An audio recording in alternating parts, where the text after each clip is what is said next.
দেবনগর চরের সংগ্রামী মানুষ, যেখানে 50 থেকে 60টি পরিবার এখানে বসবাস করে।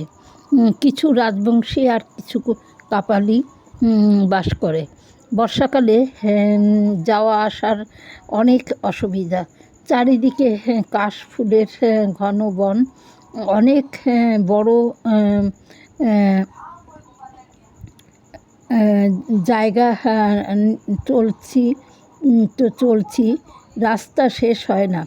আর ফাঁকা জায়গা, যে যেখানে খুশি চাষবাস করে, যেখানে যা লাগায়, এই নিয়ে দৈনন্দিন জীবন চলে।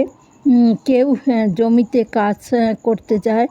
এখানে একটা প্রাইমারি স্কুল আছে।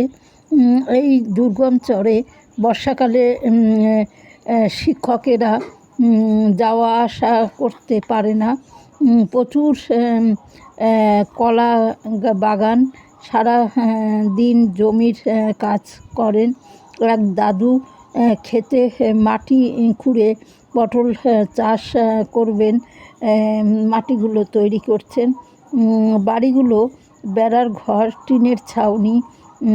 আর যখন বন্যা আসে, অন্যত্র যেতে হয়। একটা অঙ্গনওয়াড়ি স্কুল আছে, কিন্তু দিদিমণি নেই। এই দুর্গম চরে কোনো কিছুর উপায় নেই। চার পিস